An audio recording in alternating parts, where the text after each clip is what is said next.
Welcome to Squatch-D TV, where the truth is first before all else. Join your hosts, veteran investigator, TV personality, and author Steve Coles, and from the Kentucky Bigfoot Research Project and the Kentucky Fried Fixes channel, Chris Bennett. Sit back and prepare to take yourself on a journey with the longest-running Bigfoot podcast, Squatch-D TV. Here are your hosts, Steve and Chris.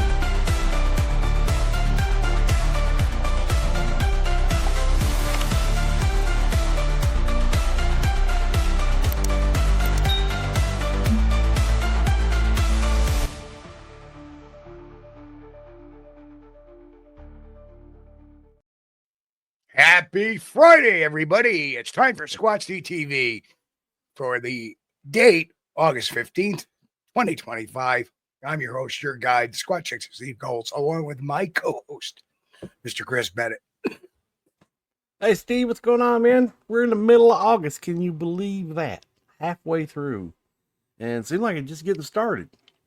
I know, in another month and a half, it'll be fall. Won't be long. Can you believe that?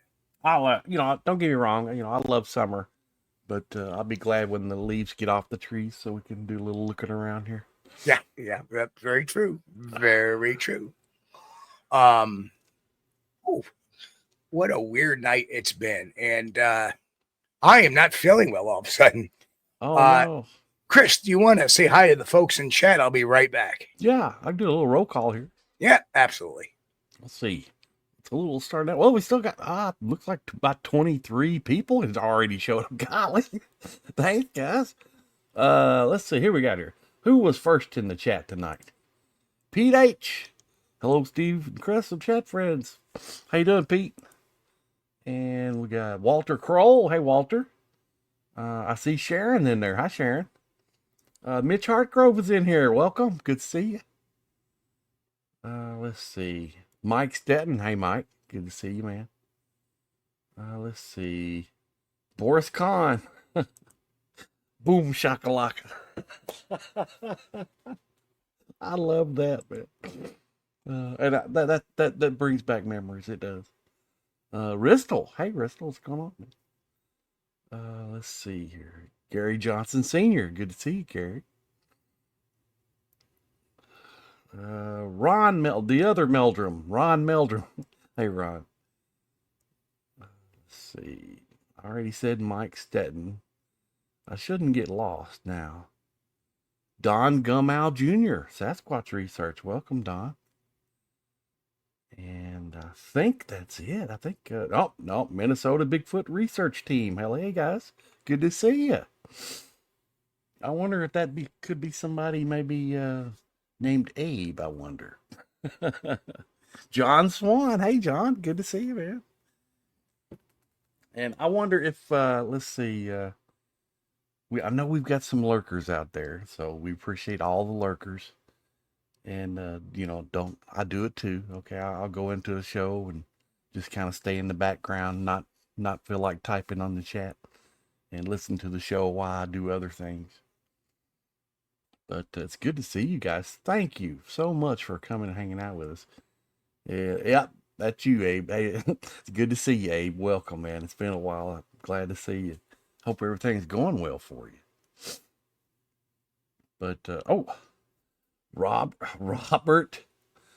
Okay, Robert Nunziata. Robert, I'm sorry if I don't get that last name wrong. If I get your last name wrong, but I'm trying. But, yeah, one of our lurkers. Good to see you, Robert. Thank you for hanging out with us.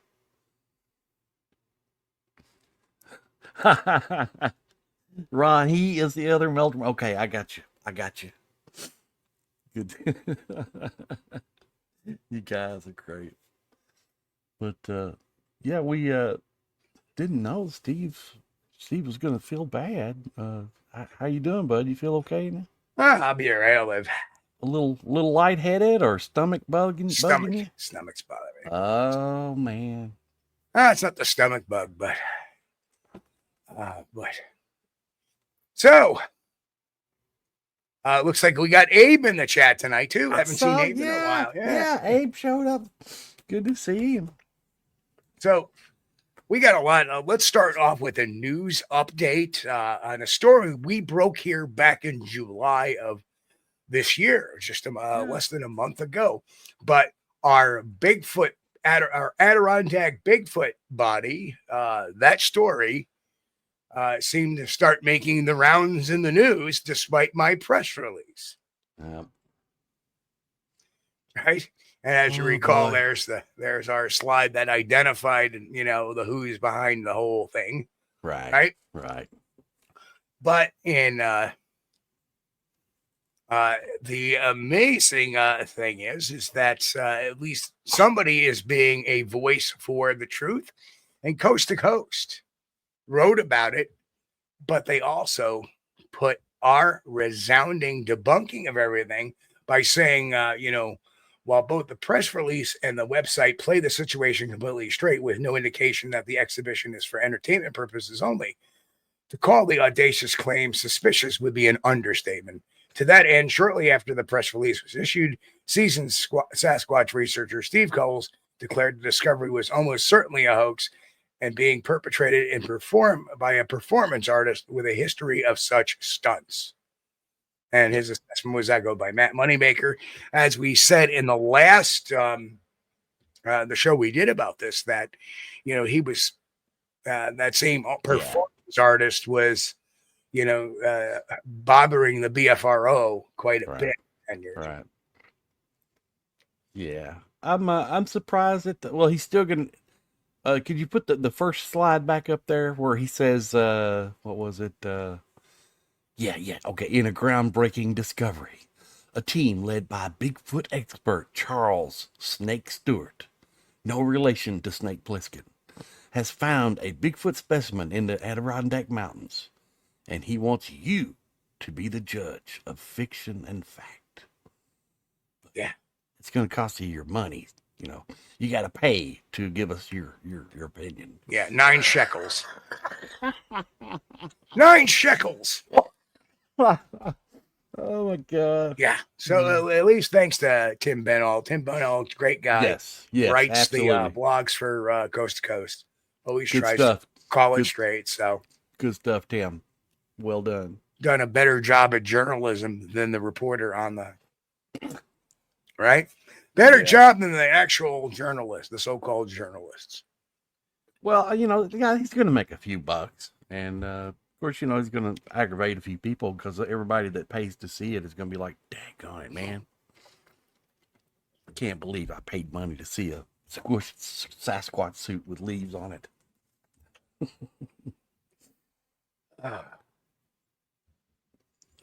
Performance art, though, it is its own thing.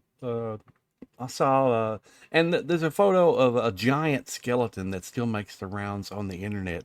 You'll see it in lots of different videos where people did a video like on YouTube about giants, and then how this big skeleton, which looks like a giant human skeleton, but the head is I don't know, the size of a freaking barrel or something. So, but all that that was performance art. The guy created the skeleton and took photos of it, but he never did anything. He never tried to make it like it was real or anything. It was just that was his art. And but the people look at those photos and they tried to make something else out of it. Oh yes, look, this is giant was found in Thailand. No. No. This is proof giants existed. No. That's not. There may be some evidence, but that's not it. So, well, here's an interesting factoid. The last day of the New York State Fair is Monday, September 1st. I happen to be off August 31st. Oh, well, that would be kind of handy. I would hate to see you finance the guy, but oh no! But I'm sure somebody will be standing outside nearby that I can get some comment to. And you know what? I may take somebody along with me to do a pure reaction video. Oh, that would be good. That would think he's going to watch this show? I doubt he's watching this very show right now. No. May have seen the other one. No, the only thing he was interested in Bigfoot was, making his little artwork there. Yeah. Exactly. It's a safe bet. It's a safe bet, yeah. Chris, take a few questions. I'll be right back again. Well, I want to read this thing. Okay. Yeah, go ahead. Read the article if you want. Well, the middle paragraph was bothering me. Go ahead, man. Go ahead, Steve. It said, as for why the unfathomable find will be showcased at the New York State Fair rather than a reputable scientific venue, the press release asserts that dragging a Bigfoot carcass into a research institution is simply not a possibility. Okay. So we are raising awareness as best we can on this specimen. So it's impossible. It's not possible to drag it into a research facility, but it's possible to drag it into the state fair. Entry to the exhibition comes at the unusual asking price of $9.31 for a ticket to view what are being touted as real Bigfoot remains that will be on display from August 20th to September 1st. For those unable to make the trip to see the alleged body for themselves, you are in luck, as the website and an accompanying Instagram account for the event feature additional photos of the purported specimen when it was found in a forest. So, yeah. Abe says, Minnesota Iceman all over again. I believe it. Yeah, that's right, Abe. Definitely another an attempt at a Minnesota Iceman. But I don't know if this one's going to be in a block of ice or not. I mean, that would be better. At least, with the Iceman, it was encased in a block of ice. And, I think they may have used a little meat or something in there because they made it a little stinky, Well, you okay, Steve? All right, back to business. Yeah, but is this thing going to be in ice, Steve, or it doesn't mention it anywhere, does it? But we really want me to spend that $9 to go check? No.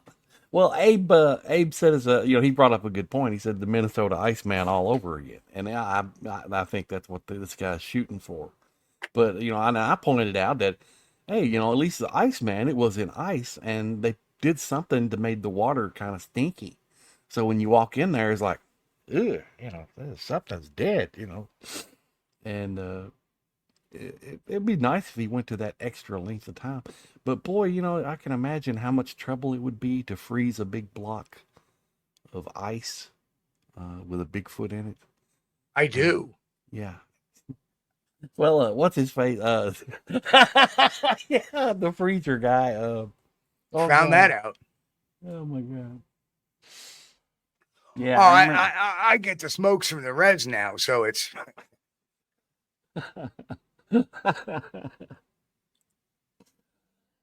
Skip a pack of smokes. Go see. Well, if you're going to drive that far, go ahead. Just give him the $9.31 and then take a look at it. And then while you're in there, secretly snap photos. Oh, I'm gonna bring my GoPro. They're gonna say no cameras, no pictures, but don't worry about that. If you don't get caught, it didn't happen. And I'm also gonna bring a picture of our video analysis. So where's Snake Stewart? Oh, I'm Snake Stewart. No, you're not. You're this guy. Yeah. Well, hey, I loved Escape from New York as much as The Next Man, okay? And Escape from L.A., too. I love those. Snake Plissken was a heck of a character by Kurt Russell. Yeah, I know there's some groups talking about that maybe it's Biscardi doing it or Dyer doing it. It's not. It's this art group. Go back to the show of July 23rd last month, and the live broadcast, you will see us break it down, do the Adirondack Body Discovery deep dive. Take a look.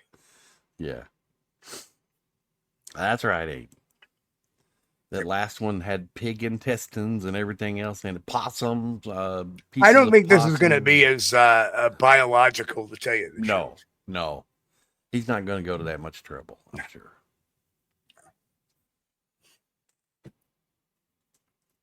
But so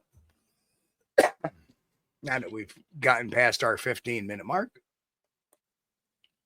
let me gone about 7 minutes of it.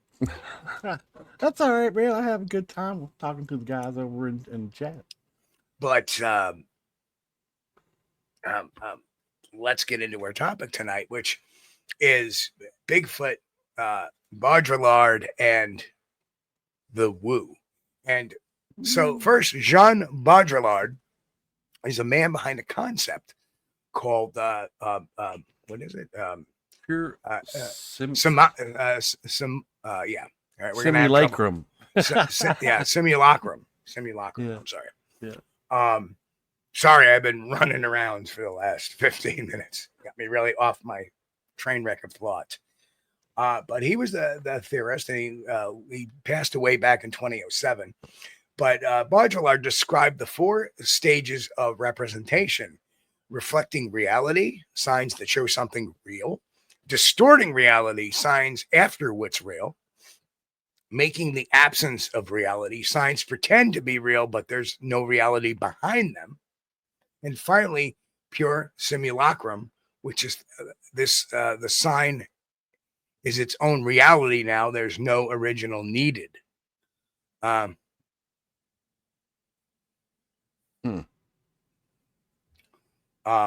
And Broker asked 2 questions. Moneymaker on level. He is. Maybe a little bit out there at times. I don't always agree with him, but he's on the level. And does anybody like Escape from LA? I liked Escape from New York much better. Oh, yeah. Well, the part 2 is never as good as I just didn't like that surfboard scene, Yeah. That was kind of silly. They could have done something else with whatever. He could have been like on a skiff or something, but the surfboard, come on. Yeah. Snake Plissken surfing is just not. And like this, like. Right. Yeah. And not just surfing surfing a tsunami wave. Right. That whole scene ranks up there with the bad Bigfoot movies. Just the scene, though. But when we reach that last stage, is what he calls hyper reality, where people start reacting to the simulation as if it's truth. And what this is a creation of simulations. And, let me explain a little further. Chase Hughes, who check him out over at his YouTube page, is one of the behavior panel guys, is a behavioral expert, former U.S. Navy chief, and author specializing in human behavior, persuasion, and interrogation techniques. His video on the illusion of reality takes Baudrillard's academic ideas and gives them a modern, accessible spin, and showing how much of what we think we know is carefully curated, narrated, manifested, and marketed and packaged. So watching Hughes break down, I immediately thought about the Bigfoot woo phenomenon and claims of portals, cloaking, telepathy, interdimensional travel, and the connection, to me at least, became very, very obvious. We're going to break that down, but I was watching this video yesterday and it just hit me. Why do so many people believe in the woo without question? Well, it all comes down to Baudrillard's philosophy, and he was a doctor of philosophy. Yeah. Well, if you push the woo and you do it in a way to where you have a group of people that are accepting the woo, and they won't hear any counter argument of the woo, that's interesting. Right. So let's take a look at how Baudrillard's system works with woo. So it's titled Bigfoot Woo through the Baudrillard's lens. And let's map the stages of the simulacra onto the Bigfoot woo phenomenon. And number 1, reflecting reality. At its core, Bigfoot research began with reported sightings, physical footprints, encounters grounded in nature. Even if unproven, there was still a connection to the physical biological world. So people were saying for Bigfoot in the 50s that were, we look at the what was that case up in British Columbia on the farm there? The one of John Green's major cases where the woman was home and saw it at the edge of the forest. And Yeah. Chapman Farm, the Chapman yeah, Farm. the Chapmans, yes. Chapmans. Chapman. So we have that grounded. Even Osman's encounter, as crazy as it was, I think, was grounded in biological beings. There was no paranormal, superhuman gobbledygook going on, no mind speak or anything like that. Yeah. But as stories circulated, and this started again in the 80s, maybe a few in the 70s, but mostly started in the 80s and really spun up in the early 90s. As stories circulated, they began, and of course, they got worse as social media and the availability of Bigfoot stories increased. Yeah. So as stories circulated, they began to incorporate embellishments and unverified powers, glowing red eyes, and mind speak. Teleporting, all this wild stuff, turning into orbs. These accounts still claim to reflect reality, but we're stretching the boundaries. So then finally we have and of course, distorting reality, we have people like John Kawani Lapsaritis to thank for with his book, The Psychic Sasquatch.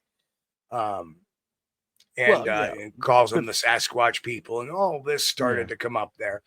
And Eric Beckchurch turned into the woo, even saying to me that, well, how do you know this about Bigfoot, Eric? Well, Bigfoot told me. Okay, Eric. Okay.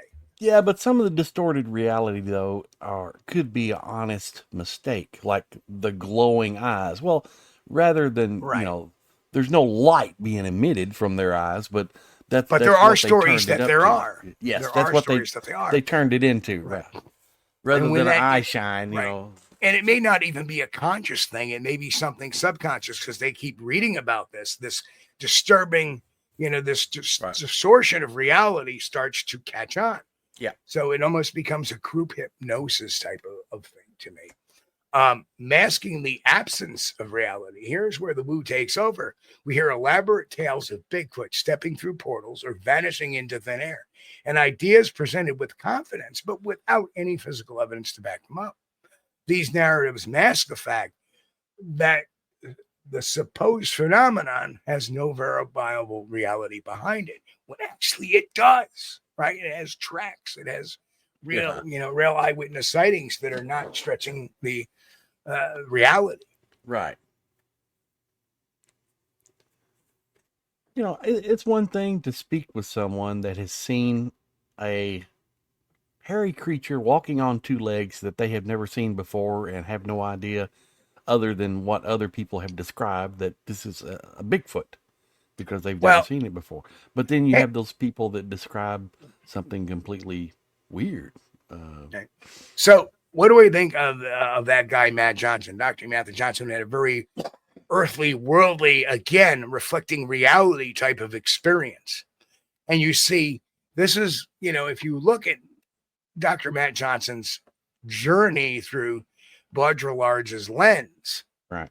He was reflecting reality at the time of his sighting. Oh yeah, I went up, to urinate. As I was urinating, I looked across.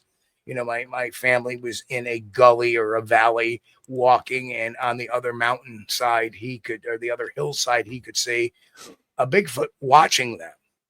Never called them anything. He never called them the Tracheon or the Janu, or, it was none of that for many, many years.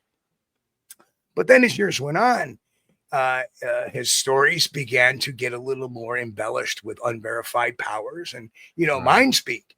And then eventually it came into the absence of reality, where we're hearing these elaborate stories, the Council of 12, the Janu, the Tracheon, all of that stuff, right? Yeah. And now he surrounds himself with people that go to number 4, pure simulacrum, which is hyperreality. In this final stage, the woo becomes reality for the believers around him or for other believers. They interact with these stories as though they are established fact, even when every piece of tangible evidence points elsewhere.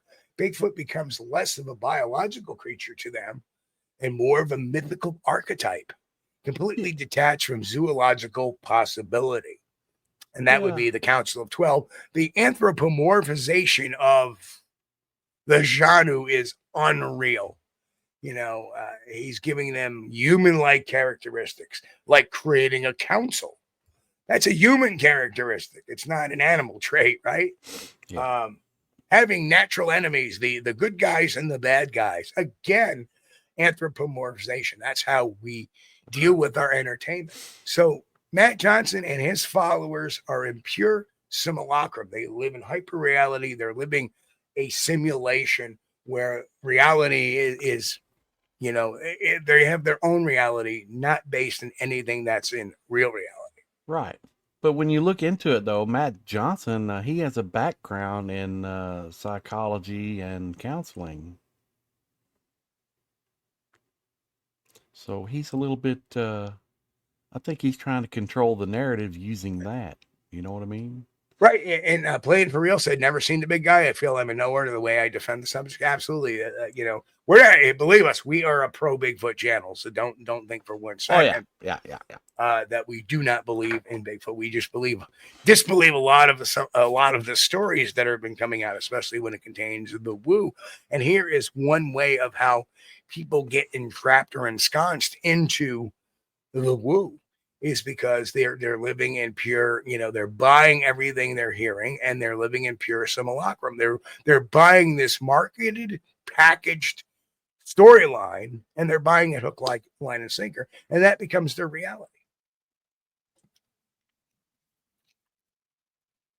I don't know what do you think, Chris? Does this all sound logical to you? This all sounds like part of Baudrillard's lens? Well, with I think part of it, when they get into the woo, they're trying to create their own cult. They're trying to make money from their own. Very, very cool, Brian A. Johns. He said he saw one and his wife saw one also. Nice. Yeah, I think it's all about the money, because especially if you create a group of people and you get your own little group of followers and you start preaching the woo, and then, enforcing it and building upon the woo, adding woo, reinforcing that woo. You get your own group of followers there, and, that's kind of like brainwashing. Well, yeah. Well, it's you're masking the absence of reality. Yes, yeah. And then you turn into that. I mean, this pure simulacrum is what you get. And I understand, Gary says that I know the woo is real. You see, there you go, is when you say things proof positive like I know, you very well could be living in hyperreality or simulacrum. Yeah, that's the thing. We can't go by.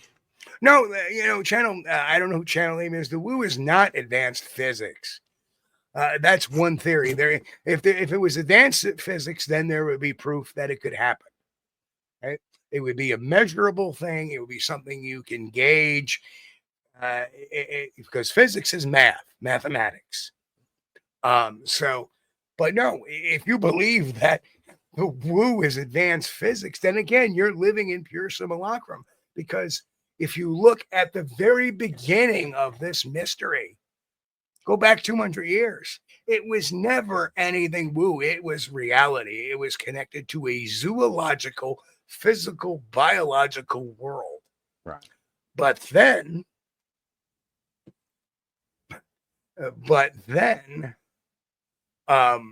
you turn around and add the little social media. You add somebody that wrote a book about the psychic Sasquatch, and then everybody just hooked into it.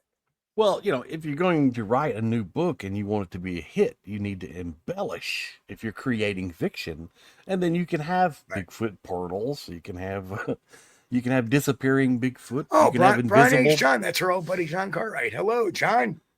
Where's she at here? Hope to see you next week. Oh, hey, John. Good to see you, man. What's up? So we hope to see you next week. We'll be out. I'll be out at the Pennsylvania Bigfoot camping adventure.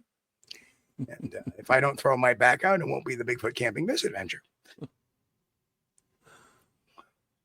Well. Well, it is easier. Is it not easier if you look at the generations, the last 30 years? Shady Right? Hant's got it there, but Right. believing in the woo is great escapism. Yes. Absolutely. And if you think about it, Yeah. we are taught for the last 30 years, even 35 years, that escapism kicks up our endorphins with video games. We go into a video game, we play an RPG or Dungeons and Dragons, which was my generation's thing. It's all escapism, right? Yeah. You're escaping the real world and you're living in that simulation. So when something like this comes down the road, like the Janu and Tracheon and Mindspeak and all this, and you ignore all the science behind it, because there is a science behind some of that. It's not quantum physics. It's gas emissions. It's post-traumatic regression, post-traumatic stress disorder.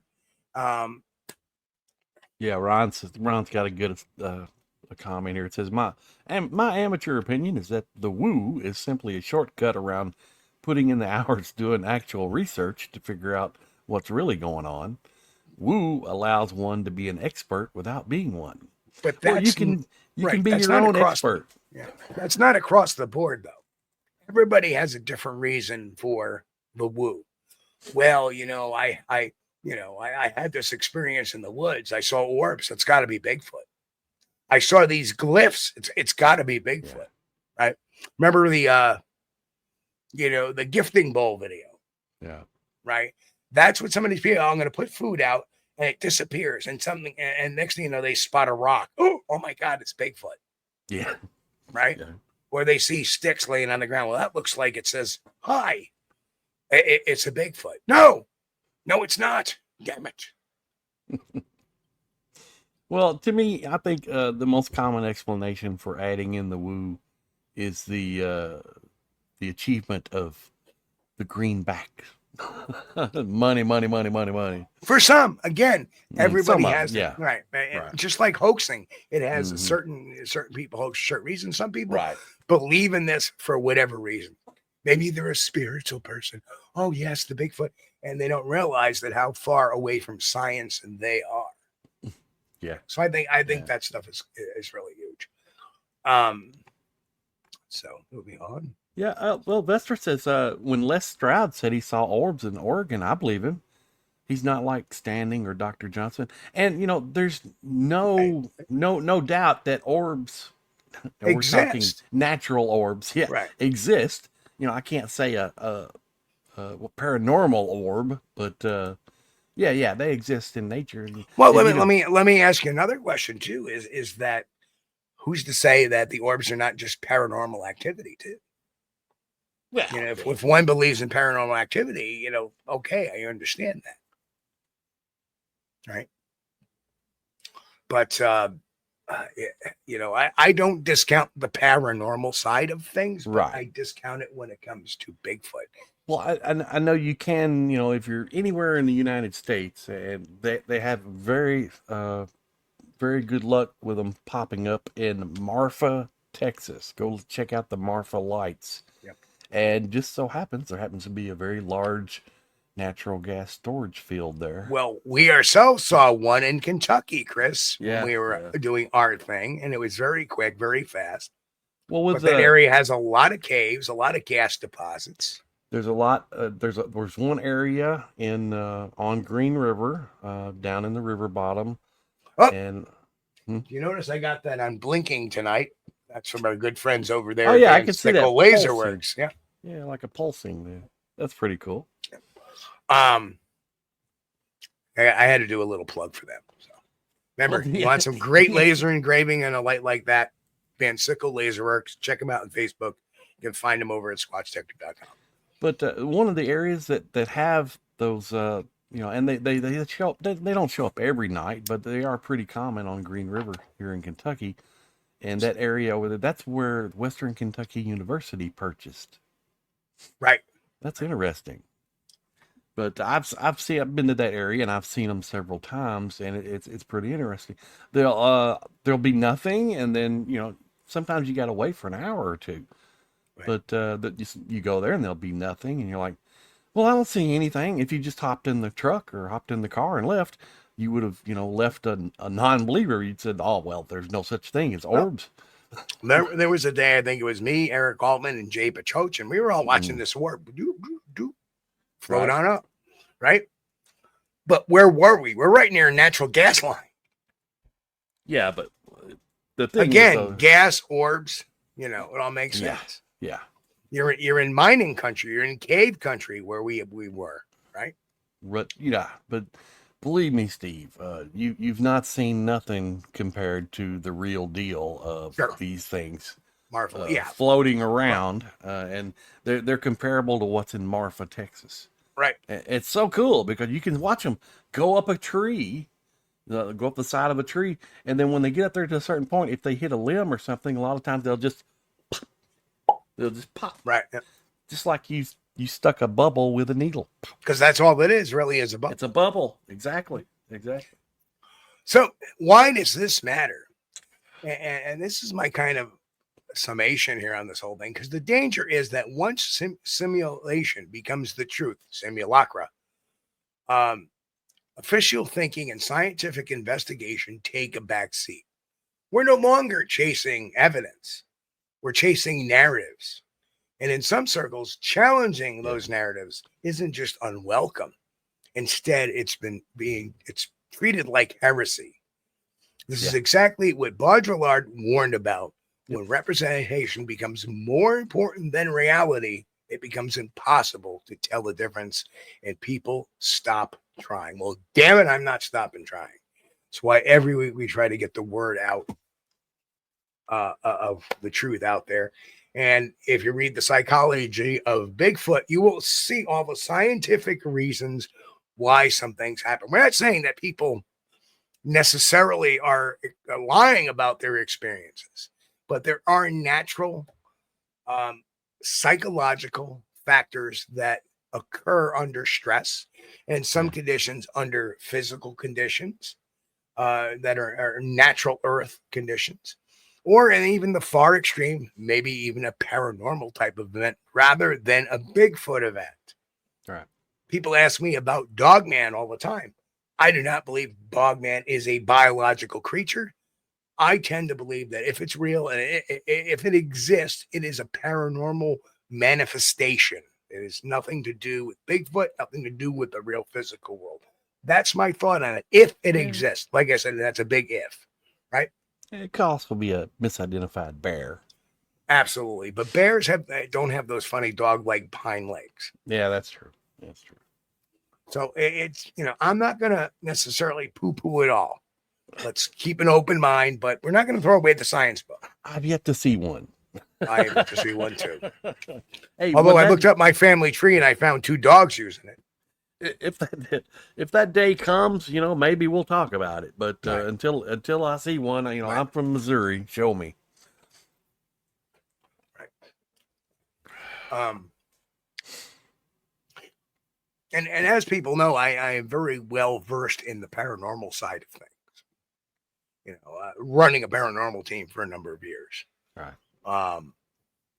But it's nothing related to a Bigfoot that can be explained by, like I said, post-traumatic stress, post-traumatic regression, the limbic system taking over the mind. Yeah. Right. Where you're like, you're trying to understand what you're seeing. Right. Oh, and then it just disappeared. Well, your mind was too busy going, what the hell is it I'm looking at? Right. So, that's true. Exactly, John. My Yorkies are barking at, and that's exactly what leads one to the other. And that's part of post-traumatic stress disorder. If somebody has a real sighting, then they get what we call Bigfoot on the brain, which is what I like to call the non-colloquial term now. And what it is post-traumatic stress disorder. Everything becomes Bigfoot. Every picture they snap, there's a Bigfoot in it. Every bump they hear in the night, it's a Bigfoot. Every tree break they see, it's a Bigfoot. Every, funny looking tree fall or branches falling becomes a glyph. Well, you put a bowl out full of food and it disappears. It's Bigfoot. Couldn't be a raccoon. Yeah. Which we've actually had that occur one time. These people had a legit damn sighting, And then something was taking, they would put bagels out trying to bait them, and the Right, bagels would right. disappear. Right. And when we actually sent a trail camera up on where they were feeding the Sasquatch, allegedly, it was the world's fattest friggin' raccoon because they've been living on 3 dozen bagels a night. The only thing missing with the bagels was the lox and the cream cheese. The masked bandit strikes again. That masked bandit, damn trash pandas. That's hilarious. But I'm open. I'm open to evidence, and Right. If some evidence is presented that's other than, hey, I saw Yeah. a portal. Put John's sighting up there, or put Brown and John's IPTA. Absolutely, John. And I'm so sorry. I was so brain dead the last time I saw you at the Pennsylvania Bear. I thought that was you guys. I wish you'd kick me. Said it's me, John. I haven't seen you in so many years. But I would have sidebarred with you quite a longer time. So I hope you guys make it out this year, because I'd love to just hang out and talk with you guys for a little while. But my God, exactly, John. PTSD does happen from these sightings. Yes. I mean, our good old, how many people do we know that will not go back into the woods or in certain areas of the woods, or I'm not going hunting back there because of what's happening. Yep. Once they realize there's a big hairy something walking around in the woods, they never feel the same way about the woods again. And it happened to me after I had my first sighting. Every time I was walking in the woods again after that, hoping to have another one, if a twig broke behind me, I was like, it's Bigfoot, it's gonna get me, and you can't help it in your mind, it pops up, everything that happens, Bigfoot, but you can beat it. You can beat it, but it takes a while. And here's the thing.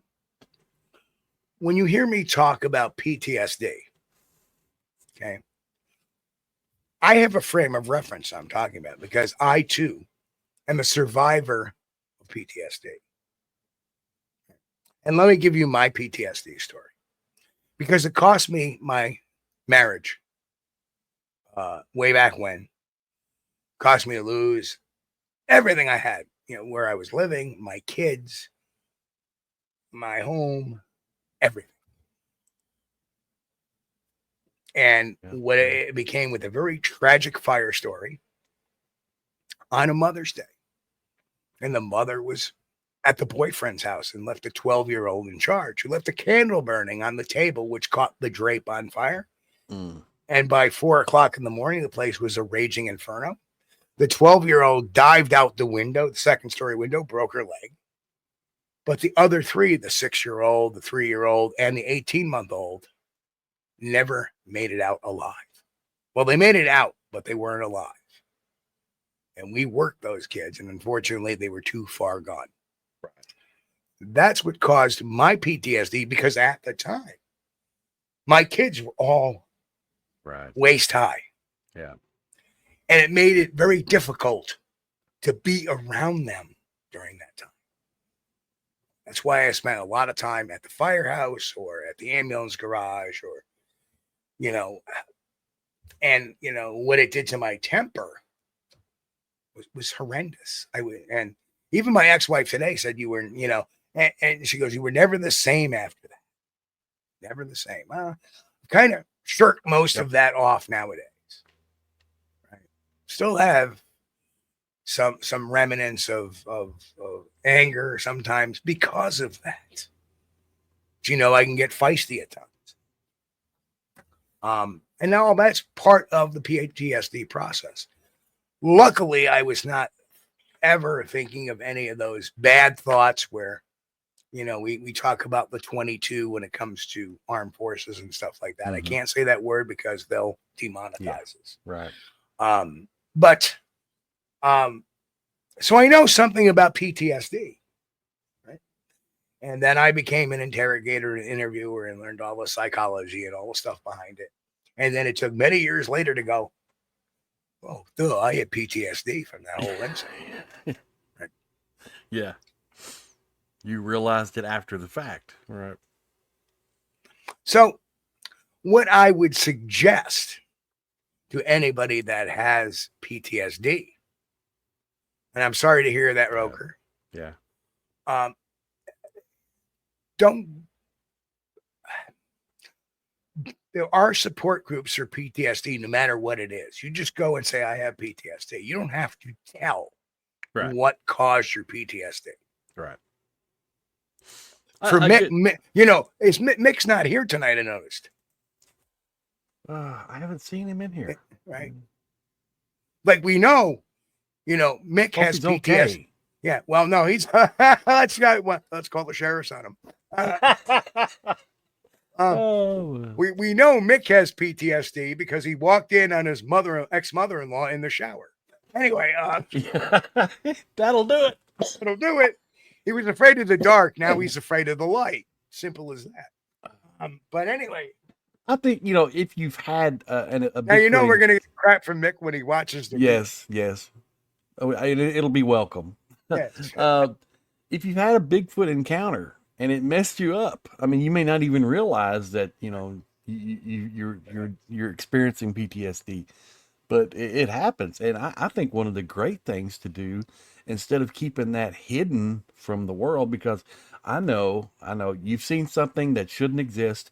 And if you tell somebody that, they're going to think, well, this guy's nuts. Okay. What you need to do is go to a Bigfoot conference or an area where you've got other people that have seen the same thing, and discuss your sighting with them and let them tell you about theirs. And once you start talking about it and get it out of your system, you know, rather than bottling it all up, it helps. It helps. I'll tell you, I've done it with 2 people so far. I remember the first time I did it, I said, you're not going to be made fun of. I'm going to be standing right next to you. I'll be in support of you. Right. And he went out and he told the story. And after it, he's like, my God, I felt so much better. Then eventually he went on other shows, and eventually he would go on the podcast and tell a story on podcast. So it was very relieving of him. And of course, the other one was Joe Snyder, our late great friend, Joe, who never told this story in front of people. He only told it behind a microphone, behind a camera, where he can't see the people. Right. And a year before he passed, I had him at the Stockwell Lake Bigfoot Expo, and he told his story in front of everybody, which to him, he even said that was very liberating to do. Right. So, and we're still thinking up there, old buddy. Yep. Gone, but not forgotten. Nope, definitely not. You know, and you know, and Joe was a backup host of this show. Yeah. Many times. Yeah. Many times. Yep. And you know, that's 2 backup show hosts we lost. Indy was another one. Good old Steve Pickett was another Indy. backup many years ago. He was cool. With the It's funniest quote ever. Now, Steve, where I come from, telephone poles don't have branches. Long story behind that one. That's good. Abe might remember that one. Oh man. Yeah, Jay Fritz is another one. Jay's another guy who had some PTSD. He would never go back in that area again to go squirrel hunt. It took him a long time to go back. Yeah, squirrel hunt. It happens. You know, I've talked to guys here in Kentucky that used to be avid hunters, and after they had their experience, they won't go back into the area where they had that experience.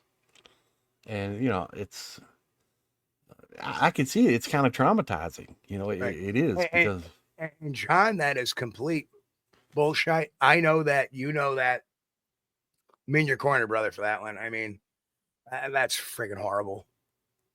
No. Horrible. Well, the thing is, you know, you got to realize that if somebody has not seen these things, okay, in their mind, well, it's just a fantasy. It's a myth. It's impossible. But they don't realize because they haven't had that experience. And don't hold it against them, because I was the same way. You know, until I actually seen it for myself. You know, remember Missouri, Okay, well, I'm in Kentucky, but I must have originally been from Missouri because you got to show me before I'm going to believe it. And after I had my experience, I was like, I'll be damned. Right. There it is. There it is. Deny it. It's right there in front of your eyes. Is it a cow? What is it? No, it's not a cow. And you keep telling yourself after you had an experience, well, what was it? It can't be what I saw. It's got to be something else. And I'm just, tricking myself into believing that it's actually a Sasquatch. It's got to be a bear. It's got to be a moose. It's got to be something, anything but something that can't possibly exist. But you know see, what? and that's exactly how the mind works too. Yeah, is when you're trying to figure it out. You're like, right. What and even myself, when I had my second sighting, I tried to. I couldn't have seen that. Yes, I couldn't have seen that That's until right. the next day, when Jeff Thomas comes out and says, "Hey, something left this log I chucked behind my." Right. Like, excuse me, you're missing this. Oh, granted, I've seen so much in law enforcement, firefighting, teaching, and outside of those jobs. To learn to dissociate yourself and then talk about it later. Yeah, that's true. Yeah, but you have a lot of time. That's right, John. His wife, John's wife, was the former Mrs. Steve Pickett. Good old Robin. Great girl. Absolutely. Aside from that, PTSD happens a lot of times when there's a perfect storm. What, like for me, I remember climbing in as a firefighter, climbing into a vehicle to hold a dead body away so it didn't get mashed up by the hearse tool, aka the jaws of life. Yeah. Right. And everybody was asking me at the time, because I was a new fire, are you okay? I'm fine. It wasn't until I started having my kids and they were growing up that whole thing was just a big, the perfect storm. I hope you can't hear that. Can you hear that in the microphone? I'm pouring. Very little. Yeah, we didn't hear the can pop like we normally do. Okay, good. That we heard. Normally I have to mute out to do that, and but this one works. Told you. Yeah. What is the brand of mic on these things, Steve? Zoom, yeah. The same ones that make the digital recorders that go out into the forest. Oh, there it is. Zoom 2. The Zoom 2 mic, man. I love Well, actually, the thing. brand is Zoom ZOOM, but they call it a ZUM. Okay. Yeah. Well, the microphone is ZUM-2. That's the model, and man, I like it. I like it much better than the old tried and true Blue Yeti. Yep. Unless this thing starts, wiggle. You have to wiggle the. Well, connection. you remember, the Blue Yetis. When Logitech brought out Blue Yeti, they started putting in these cheap fittings to the top of where the plug goes into the mic, and after a while, they just disintegrated. Yeah. And you would start getting this posturing stuff. We don't have anything. I mean, this Zoom has been a bear. This mic has been a bear since I got it. Yeah. Oh man. Amen, John. Amen. But the people have a sighting. Amen, John. And the ones that hold that in, I think it's worse. It's 10 times worse. It does. When I'm the perfect example. Yeah.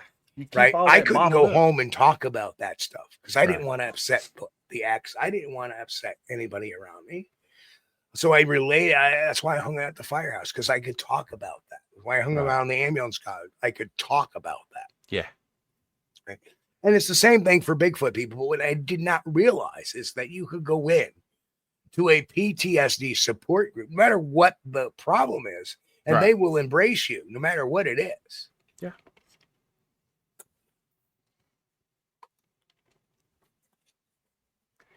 And here's a great example of why this phenomenon is so real to me, is because people do experience PTSD and all these other psychological effects I talk about. But anyway, Chris, it's 9:55. We got to start winding down. What a quick hour. Yeah, I want to put Boris's comment up here. Horace Khan says, well, while at a campground, I watched a bear tearing apart a tree stump less than 75 feet from me. I looked down for 1 second to grab a camera, and the bear was gone with no trace. The bear went into a portal. It was a bear portal. Yes, it had to have been. Right.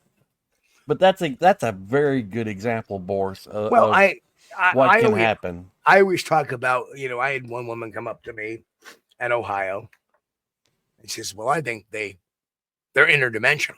Oh, they jump through portals." Well, yeah. Why is that? Well, they just seem to disappear. Ever see a deer cross the road? Well, yeah. Where does it go? Because you drive by and it's gone.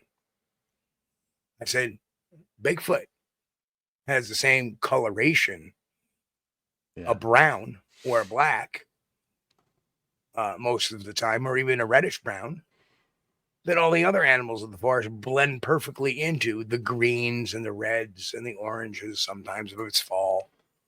Right. All those colors match up, believe it or not. Mick just showed up. Hey, Mick. Boy, you were mentioned tonight, brother. You're gonna have to go back. I like Chris. Call the sheriff's department back. We don't have to have him go out to his house now. Okay, I'll call him back. Yeah, I'll take the bonk on the head for that one. I don't care. Oh, love you, man. You too, brother. Oh, but people see these creatures do superhuman feats, and their mind jumps to, well, it's got to be magical. It's got to be paranormal. Well, Abe, I'd come out to see you. I just need an invite to speak. Love to make a Minnesota Bigfoot conference. Abe, you're too kind. Thank you, Abe. Appreciate you, man. Hey, man. Love you too, brother. Right back at you. And while we're thanking people for being here, I want to thank everybody for joining us and hanging out with us tonight. We appreciate you guys. And if you're new, please make yourself at home. As you can see, we are very chat friendly. We love people that keep coming back and giving us their takes and joining into the fray. So don't be afraid if you're over on the podcast channels, please come on over to the YouTube channel. Check us out over here as well. Yeah, because it's not just, me and Steve kicking stuff back and forth. We love to talk with the chat, everybody in the chat. We love our members come up here and pop these questions up or discussions or comments. I love to interact with that stuff. Love you guys. And we know we've got the greatest audience we could ever hope to have. Thank you guys. We appreciate you. If it's your first time watching, make sure you subscribe. Hit the like button. Give us a thumbs up. That helps us with the algorithm. Grant, that information will be just a couple of weeks away. And I'm going to give everybody a link to email me, and I will get that information out to them. Yeah. So that way I can compile a mailing list and basically get it out in one group email saying, hey, this is where we're going to be. I have to call and get the permit still. That takes all of about 5 minutes because I just call up the ranger. I say, okay, they don't actually need me to mail anymore a physical permit. So, yeah. But again, thanks so much for joining us, guys. I did, Brian. Appreciate I'm going to you. check that out some more.